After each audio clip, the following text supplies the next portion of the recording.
The History of the Zodiac, Part 3.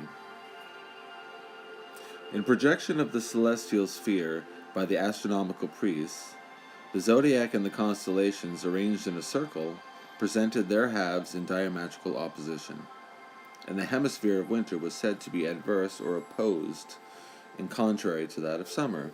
Over the summer ruled a king, Osiris or Umuzd, which meant the enlightened or beneficent. Over the fallen angels, evil genii or demons or devs of the subterranean of darkness and sorrow, it had stars and a ruler of chiefs as well.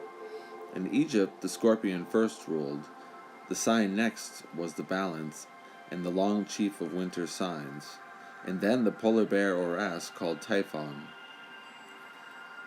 The deluge, on account of the rains which inundated the earth, while that constellation dominated. In Persia, at a later date, it was the serpent, which was personified as Ahriman, and this meant the evil principle or the religions of Zoroaster.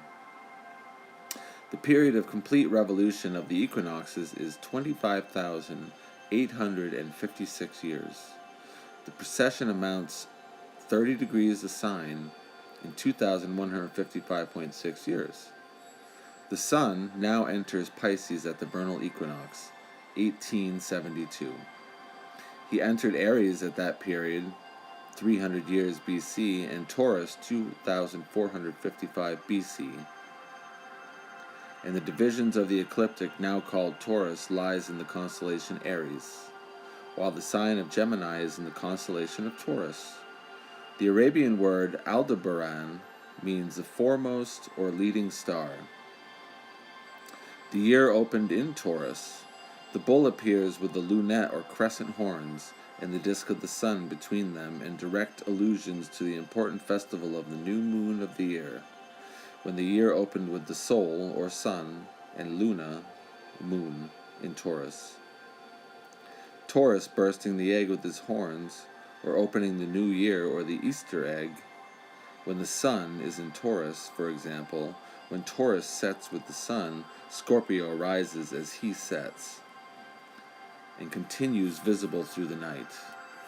Only the opposite constellation is visible. The myths of constellations. The bridge of Sirah, a bridge in the heavens which has a star at one corner of the great square. This star is called Sirah, and it is the head of the bound woman Andromeda, this being at one corner of the great square. The other three corners of the square are the wings of Pegasus. The star has a more common name, Alpheratz. In celestial mythologies, the great square represents that place which must be crossed in order to achieve eternal life. The asterism sits squarely above the location on the ecliptic where the path is furthest away from the galactic plane. In practically all cultures, this is known as the place of death and resurrection. On the Santiago staff, which is inscribed with the Rongo Rongo script of Easter Island, there is a story about a king who has fallen between two posts and gone to the place where the birds copulate with the fish. This is also part of the language of the birds. Down below the great square and under the bridge of Sirah, a man lies on his back with a phoenix behind him. Above the man's mouth there is another man pouring a pitcher of water towards the man on his back. The man with the pitcher is Aquarius. The man on his back is the sacred Moai, waiting to come back to life. But first he must cross the bridge of Sirah.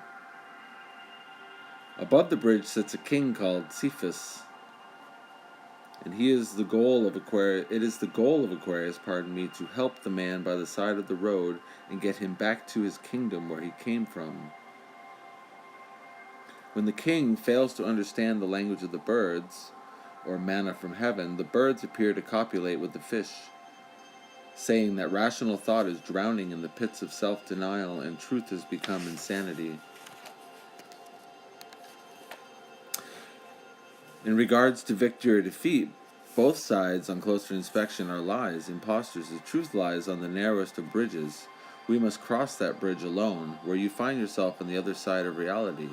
The side, the unconscious, where Maya, the first mother, brought forth for the first father, where Isis brings back Osiris from the death, the Nile floods, where Jonah leaves the whale behind, where the Moai came ashore at the great navel of the world, being one of the names given unto the Rapa Nui.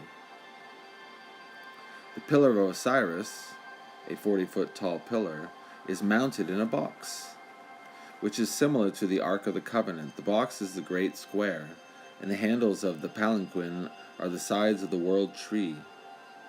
The axis of the pillar is the axis of the galaxy. Pandora is the constellation of Andromeda with a box for a head, the very same box that makes up the great square. The wings of Pegasus, the trapdoor in the Trojan horse, and the chimney of Santa Claus. Pandora's box is visible in winter. Evening skies when Santa comes down the cosmic chimney, December 25th. Winter solstice, December 21st. Santa is Cepheus' constellation, the same as the king of the Rapa Nui. The top of the galaxy has a constellation named Boots. He holds 2 leashes of hunting dogs. The dogs are standing on point. They both have discovered the place where the birds go, in the wheat fields of the happy hunting grounds. Ouroboros, the head of a snake joined in a ring to its tail, this completing the circle, the sacred Gnostic symbol of that which is without beginning or without end. Of the priests of the supreme initiations only speak of with awe and respect in secret. This fabulous beast with the ophidian tail, his demoniac wings, his flaming tongue, and a leonine claw, was formerly consecrated to Minerva, Pallas, the Roman Athena, the goddess of wisdom. He watches ceaselessly, sleeplessly over the threshold which he guards. The dragon is well known for its vigilance and sharp vision, and was the traditional guardian of the temples and treasures. The treasures of springs of life and immortality in the ancient world. Draco, the dragon, or the Greek Drakon, is a splendid constellation made up of 15 or so stars. It circles around the North Pole. It is a long figure, covering a large part of the northern sky in the proper dragon fashion. It twists this way and that, the draconian transverse, yin and yang. Draco, dragon, serpent. Its head is yang, its tail is yin, the profound mythical bridge between the outer and the inner. Yang is behind the most apparent external created by our looking out consciously into the unconscious streaming down onto the surface of the earth. Yin is behind the unconsciousness within. Together they represent the extent of unconscious reality, which can only be sensed through myth. Mythology alone transcends all consciousness and all parameters of consciousness. The pole star was Alpha Draco, or Thuban, in 2700 BCE, the third star from the end of the tail of Draco, and was known as the Judge of Heaven. During the time of the building of the pyramids, the eternal drama of the stars of mystic universe, Thuban and Draco did not want to yield to Polaris and the Little Bear, which he was heading for center stage soon. Thus he is the Lord of the Rebellion and the Lord of the Black Void of the North. In many passages in the Bible, the following associations are made: the dragon, that ancient serpent, the god of this age, king of the Babylon, king of Tyre or Phoenicia, king of Egypt, Pharaoh, father of lies, prince of the power of air. Isaiah 14. He is the instigator of war, for attempting to ascend to the sides of the north in order to seat himself upon the throne of God and rule the universe. The most prominent place in the heavens is the constellation Draco, which lies coiled about that point called Absolute North, seen originating as attempting to uncoil around the constellation Ursa Minor, which was originally called the Little Flock.